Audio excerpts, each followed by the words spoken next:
मानवतेचा धर्म जपला, ज्याने जातीभेद विसरून मानवतेचा धर्म जपला, आतून आणि बाहेरून जो मग शुद्ध झाला.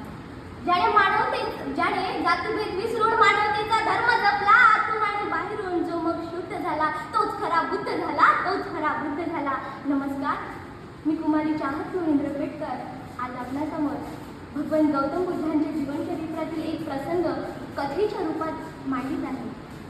तर प्रसंग म्हणजे असा होता की एका देशातील एका राज्याचे राज्य होते. राजा मात्र अतिशय श्रीमंत असतानाही त्याला थोडासा गर्व नव्हता आणि अतिशय दयाळू राजा होता. त्याच देशात एक गरीब व्यक्ती राहत होता. गरीब व्यक्ती इतका गरीब होता की त्याला अंगावर घालण्यासाठी वस्त्र देखील घालणे योग्य नव्हते. लोकांची लाज राखेल एवढेच वस्त्र त्याच्या अंगावर उरलेले होते. बायको मुलांचं म्हणजेच कुटुंबाचं पालन करण्याकरिता तो रोज जंगलात जाऊन लाकूड जमा करायचा आणि तेच विकायचं. उदरनिर्वाहासाठी हे काम करणे त्याला आवश्यकच होते, म्हणून तो रोज जायचा. आणि तसंच एके दिवशी तो लाकूड जमा करण्याकरिता जंगलात गेला तर काय त्याला गौतम बुद्ध ध्यानात बसलेले दिसले. गौतम बुद्धाकडे बघताच त्याला असं वाटले की जर मी गौतम बुद्धांकडे जाऊन माझ्या समस्येचे हल मागणार तर. पण त्याला असं वाटले की मी गौतम बुद्धांच्या ध्यानामध्ये विलंब तर नाही टाकत आहे ना. पण तो म्हणाला की माझी समस्या पण खूप मोठी आहे, मला जाणे आवश्यकच आहे. म्हणून तो गौतम बुद्धांकडे जातो आणि म्हणतो की भगवान, मी तुमच्या ध्यानात विलंब टाकला यासाठी मला माफी द्या, पण माझी समस्या पण खूप मोठी आहे. आणि त्याच्यासाठी त्या क्षणी समस्या ही होती की त्याच्याकडे वस्त्र नव्हते घालायला, आणि वस्त्र होते तर ते जनतेला आणि लोकांना लाज राखावे एवढेच वस्त्र त्याच्याजवळ उरलेले होते. म्हणून तो त्यावेळी त्या क्षणी भगवान बुद्धांना ती समस्या सांगते आणि भगवान बुद्धांना म्हणतो की भगवान बुद्ध, मला घालायला वस्त्र नाही, आपण मला वस्त्र देऊ शकता का. तर भगवंत म्हणतात की आता मी याला वस्त्र देऊ तरी कुठून.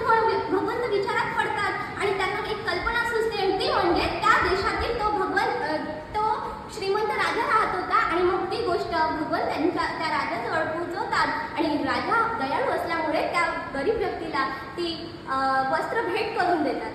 मग भगवान बुद्ध त्याला म्हणतात की बा, तुला हे वस्त्र तर मिळाले आहे, पण तू जर का त्या जुन्या वस्त्रांची जाणीव ठेवशील तरच सार्थ. मग तो घरी बस तेवढा ऐकूनच तो घरी जातो आणि त्या व्यक्तीला आठवते की आपल्याला ज्या महान पुरुषाने आपल्याला एवढी मदत केली त्याला आपण धन्यवाद देखील म्हटले नाही. म्हणून तो परत भगवान बुद्धांजवळ जातो आणि म्हणतो की भगवान, मला माझी चूक कळालेली आहे आणि मी आपल्याला धन्यवाद म्हणायला इथे आलो आहे. पण भगवान बुद्ध तज्ञ असल्यामुळे त्यांनी त्याची परीक्षा घ्यायची ठरवली. आणि परीक्षा अशी होती की त्यांनी त्या गरीब व्यक्तीला एक प्रश्न विचारला आणि प्रश्न असा होता की बाळा, तुला हे नवीन कपडे तर मिळाले आहे, नवीन वस्त्र तर तू घातलेले आहे, पण तू त्या जुन्या वस्त्रांचं काय केलं. लगेच सांगतो की म्हणतो भगवान बुद्ध, मी त्या जुन्या वस्त्रांचे माझ्या परिवाराला पांघरण्याकरिता पांघरून तयार केले आहे. मग भगवंत त्याला पुन्हा प्रश्न विचारते की तू त्या जुन्या पांघरुणाचं तू काय केलं. तर तो गरीब व्यक्ती त्यांना पुन्हा सांगतो की मी त्या जुन्या पांघरुणाचे माझ्या घराला लावण्याकरिता पडदे तयार केले आहे. भगवंत मात्र अतिशय तज्ञ हुशार असल्यामुळे त्याला पुन्हा प्रश्न विचारतो आणि पुन्हा प्रश्न असा असतो की तू त्या जुन्या पडद्यांचं मग काय केलं. तर गरीब व्यक्ती लगेच उत्तर देतो की गुरु, मी त्या पडद्यांचा पोछा तयार केला आहे.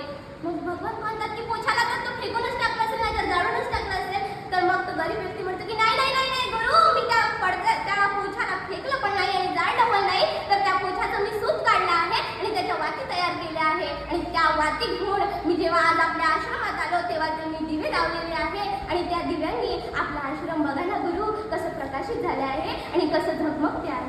तेव्हा मात्र भगवान बुद्ध त्याला म्हणतात की होय बाळा, तुझ्या या दिवा लावल्यानेच हे आश्रम आज प्रकाशित आहे आणि झगमगते आहे.